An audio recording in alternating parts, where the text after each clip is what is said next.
Amigas, amigos de Ultimátum Digital, buenas tardes. Es un honor tener una conversación hoy con el doctor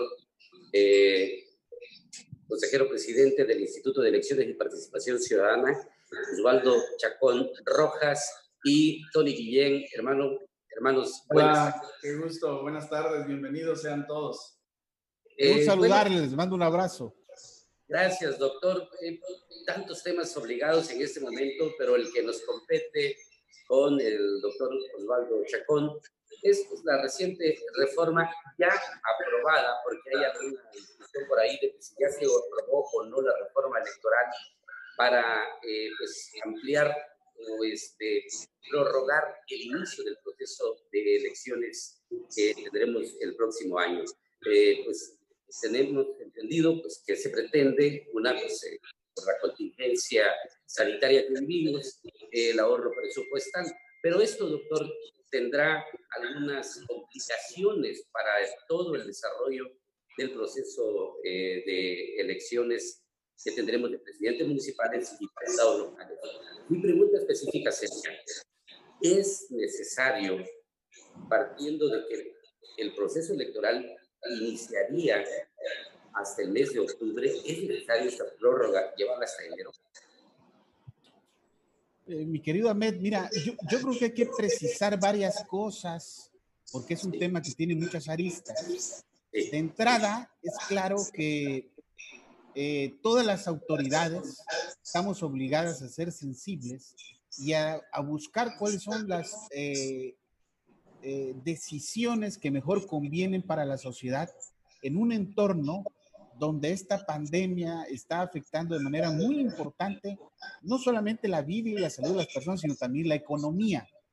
Y en ese sentido, entiendo que la reforma aprobada por el Congreso del Estado tiene como propósito, por una parte, ahorrar recursos, buscar de qué manera se ahorran ciertos recursos para atender estos temas urgentes, y por otra, aplazar la agenda político-electoral para el próximo año. De entrada, yo diría que es muy prematuro para hacer un juicio respecto al impacto que tiene esa reforma, ¿no? Habrá que esperar que se concluyan los análisis, la revisión.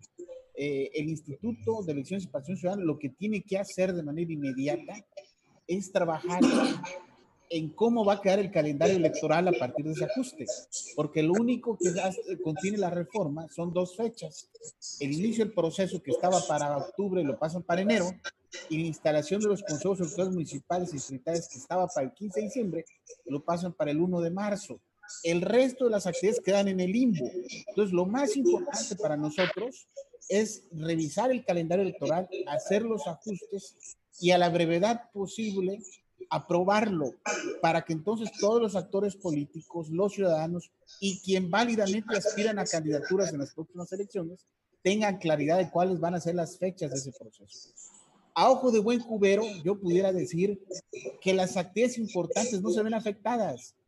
El plazo donde se van a llevar a cabo las campañas y las precampañas y la jornada electoral no se mueve, no se ve impactado por ese ajuste.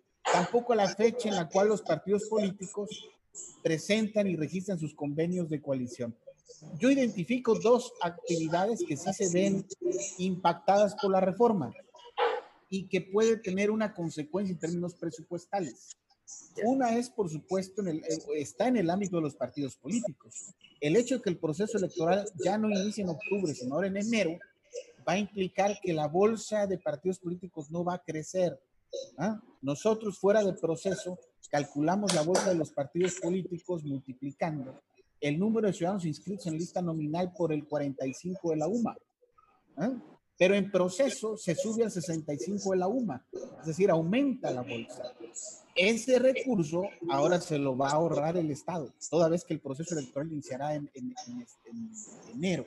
Lo otro tiene que ver con la instalación de los consejos electorales municipales y distritales, que generan un gasto importante mensual para el pago de renta de los inmuebles, mobiliario, equipo y dietas de las personas que laboran ahí. Esos gastos pues ya no se van a tener este año y se van a contabilizar a partir de marzo del próximo año. Entonces, hay que concluir los diagnósticos y los análisis para tener una idea más cercana, más real de cuál es el efecto de esta reforma. Sí, indiscutiblemente, bueno, pero los funcionarios electorales tendrán el tiempo para, hablar específicamente, capacitarlos, no nos van a capacitar ahora sí que a rajatablas, porque hay que identificarlos, circularlos, o sea, una vez tener ya la estructura electoral del instituto, pues necesita una capacitación. Tienes mucha razón. Esa es la parte que más nos ocupa, no quiero decir preocupa, pero sí nos ocupa, porque ya está probado, hay que buscar soluciones. Lo ideal es que entre más tiempo podamos tener a esos consejos electorales municipales es mejor, porque no son funcionarios profesionales de la materia, son ciudadanos que deciden participar y que entonces hay que enseñarles, hay que capacitarles, hay que darles todas las herramientas. ¿Qué hacen ellos? Pues nada más y nada menos son los responsables de toda la logística, distribución de paquetes electorales y de recolección de paquetes electorales, son los responsables de las sesiones de cómputos municipales, de calificar las elecciones municipales. Entonces, entre más tiempo podamos tenerlos, es mejor. Nos da mayores garantías de que vamos a tener elecciones de mayor calidad. Pero hay que reconocer algo, no estamos en tiempos de normalidad. Estamos ante una contingencia extraordinaria y ante lo extraordinario no prevalece lo ideal, sino lo posible. Y estamos obligados a echarle ahora mucho ingenio, mucha creatividad, mucho esfuerzo para identificar pues, perfiles que conozcan un poquito más de la materia y que la capacitación pueda llevarse a cabo en breve tiempo y de manera eficaz. Vamos a trabajar en ello, mi querido amigo. Muy bien. Tony Guillén. Sí, en efecto, yo veo, sigo la tendencia informativa a partir de todo este asunto de la modificación de la fecha del calendario electoral. Los partidos aplauden, todos están pues congratulados, entre comillas, por esto, pero al final la pelota quedó en tu cancha, presidente, y justamente esta frase que dices, no es lo ideal y se hace lo posible, me parece que tampoco es para que estar aplaudiendo. El trabajo va a ser titánico en lo que viene y sobre todo habrá que improvisar algunas cosas y se espera que en medio de esta improvisación no existan algunos errores o ya considerar esos márgenes de errores en este análisis que se está haciendo a bote pronto. Vamos a trabajar, Tony, para que eso efectivamente no sea así, ¿verdad? Vamos a asumir con mucha responsabilidad nuestro encargo y tenemos que encontrar la manera de que esos ciudadanos y ciudadanas estén debidamente capacitados y sepan qué hacer, cómo hacer su trabajo para sacar adelante esas elecciones. Ahora, va a ser muy importante que derivado de ese ajuste tengamos los recursos suficientes y entregados de manera oportuna para que podamos hacer estas actividades. Sería terrible que después del ajuste llegue el momento de hacer estas tareas, estas actividades y no tengamos los recursos para hacerlo. Ya no nos podemos dar ese lujo. Ahora se hace más importante tener los recursos suficientes y tenerlos a tiempo. Nos movemos en un escenario de mucha incertidumbre. Hay algunos, por ejemplo, que están opinando que no van a haber elecciones el próximo año, que esta emergencia se va a prolongar. La verdad es que no podemos entrar a ese terreno de especulación. Lo cierto es que por lo pronto las elecciones del próximo año están aseguradas. ¿Cómo las vamos a llevar a cabo? No lo sabemos. Dependerá de lo que en su momento nos digan las autoridades de salud y lo que en consecuencia tengamos que hacer. En algunos países ya se está hablando, por ejemplo en Estados Unidos, que tiene elecciones presidenciales. Así es, sí. ¿no? De utilizar el voto a través del correo postal o del correo electrónico. Se está hablando de que las nuevas tecnologías son las que van a permitir salvar las elecciones en este contexto. Eso es lo que vamos a hacer en México y en Chiapas en particular. No lo sabemos, es entrar de especulación, pero efectivamente tenemos que empezar a construir escenarios y ver qué herramientas tendríamos a nuestro alcance para garantizar que los derechos políticos de los ciudadanos y de la nación se respeten. Yo no creo, y sí me parece que sería un retroceso que se llegaran a tomar decisiones drásticas, por ejemplo, que una autoridad política o un grupo político tomara la decisión de quiénes van a ocupar los espacios de representación política, cuando eso es una decisión que debe estar en la cancha de los ciudadanos y los ciudadanos. Así funciona una democracia.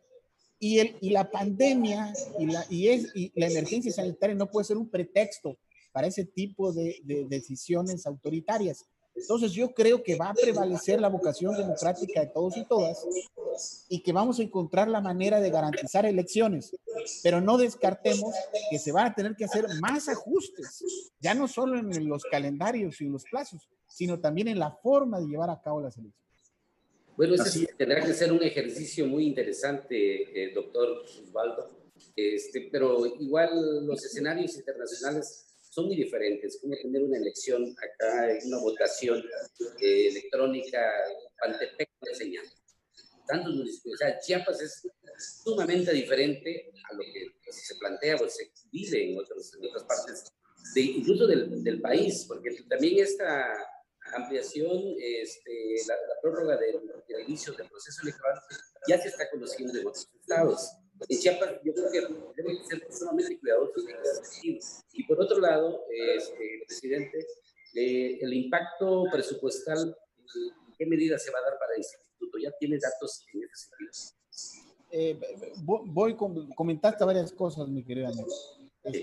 De acuerdo con lo que dices, totalmente de acuerdo. El tema electoral siempre hay que verse desde una perspectiva contextual y en nuestro contexto hay que revisar qué condiciones hay para llevar a cabo elecciones con base a las nuevas herramientas tecnológicas. Otra vez nos movemos en el terreno de lo posible, ¿no? Así es.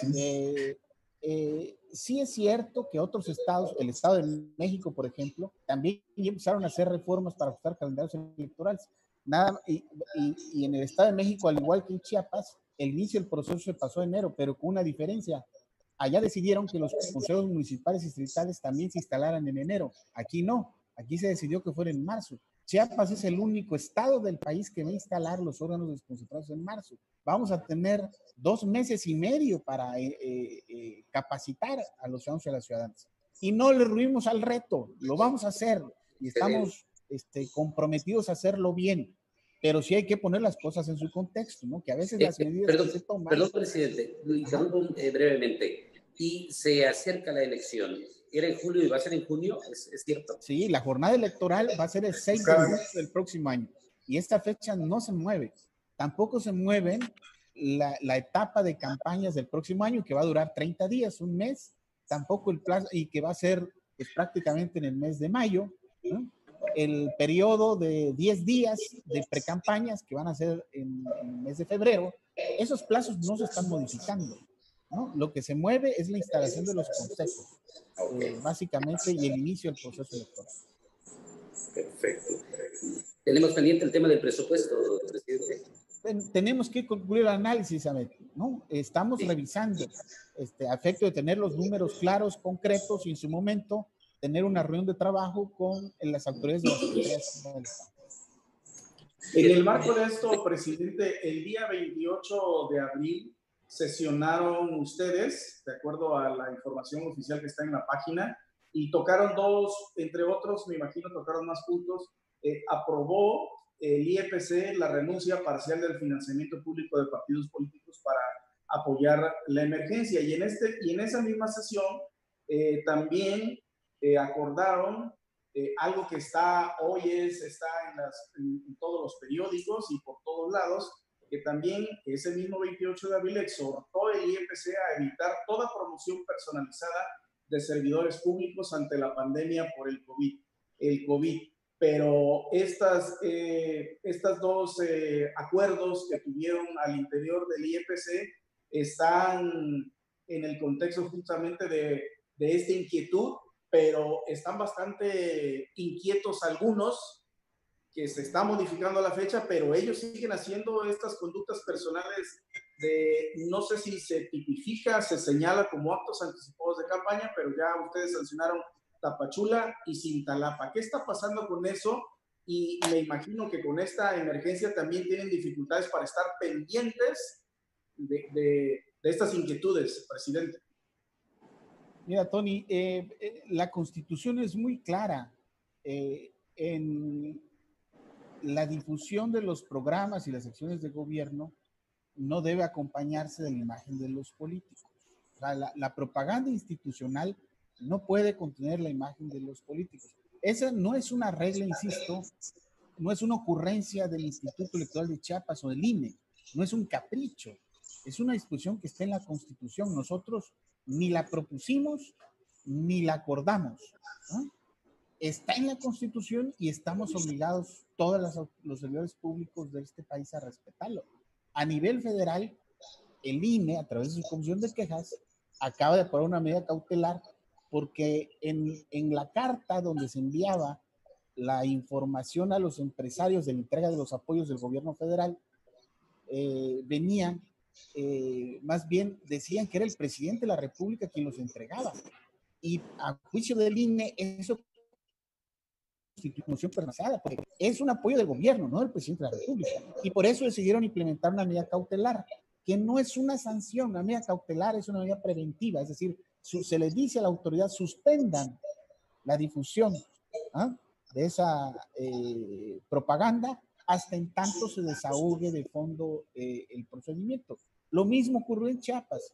Se han estado recibiendo quejas por parte de algunos ciudadanos de que servidores públicos están aprovechando la pandemia, ¿verdad?, para promocionar su imagen, y puede haber ahí una supuesta promoción personalizada.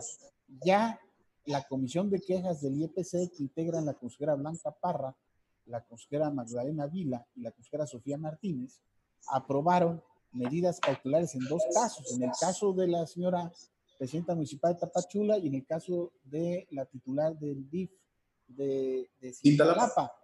Y seguimos recibiendo quejas. Y nosotros diariamente llevamos a cabo un monitoreo, pero nuestro monitoreo es limitado porque solo es a medios de comunicación. No tenemos oficinas en los municipios, en los distritos, para estar observando lo que sucede en todos lados. Por eso la mayoría de nuestros procedimientos inician a petición de parte, a partir de quejas que recibimos. El exhorto lo aprobamos porque es nuestra obligación recordarle a los funcionarios públicos que en este momento están obligados todos a atender la emergencia, pero sin violentar lo que mandata el 134 de la Constitución. Y esto exhorto lo ha hecho propio también de manera muy responsable el señor gobernador del estado de Chiapas, y por lo tanto los distintos funcionarios de los distintos niveles de gobierno de la entidad están obligados a acatarlo y a respetarlo.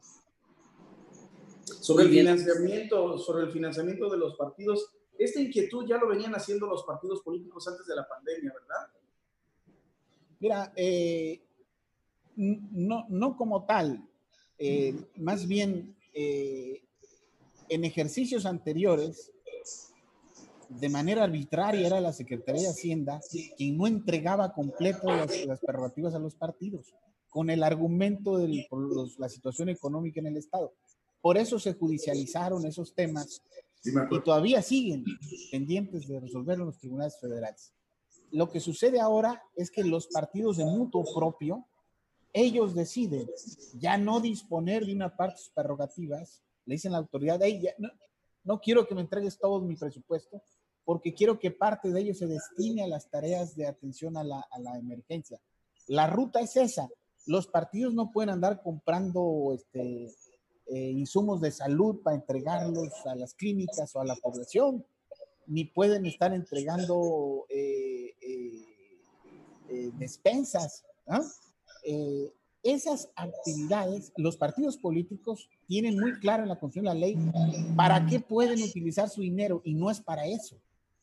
Entonces, la ruta que el INE definió y que nosotros recogimos es: antes, si quieres ayudar, antes de que se le entregue el dinero, avísanos, y antes de que sea un dinero electoral, lo regresamos a Hacienda, y entonces Hacienda ya puede disponer de ese recurso para estas tareas y con base a sus propias reglas de operación. Y es lo que han estado haciendo varios partidos: Morena, el Partido Verde, Chiapas Unido y el Partido del Trabajo en particular.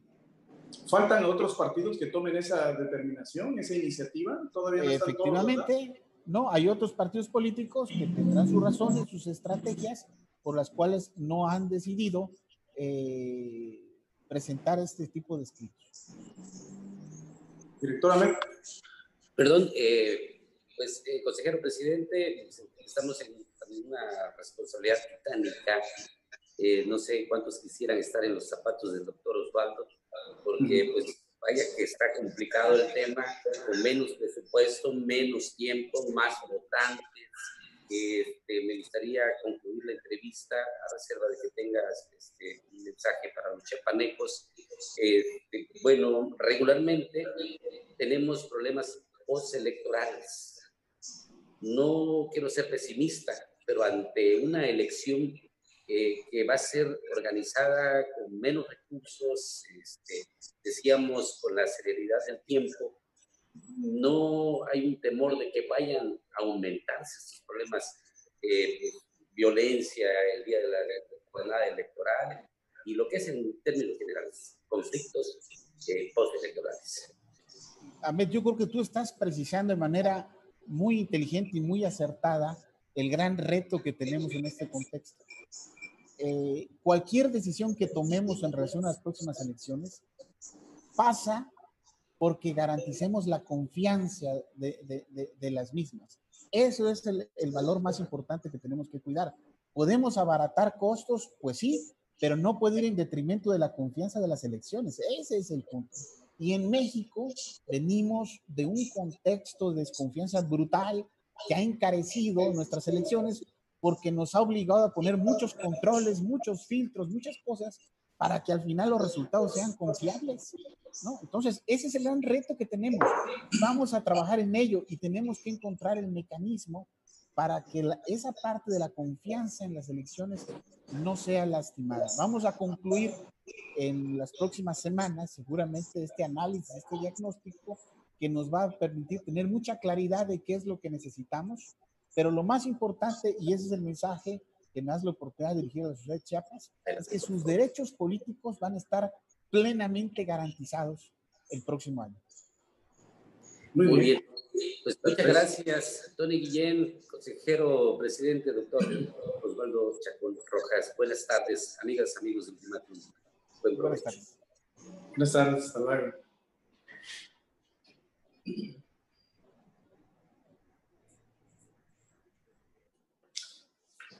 ¿Estamos fuera? Ya no lo despedimos.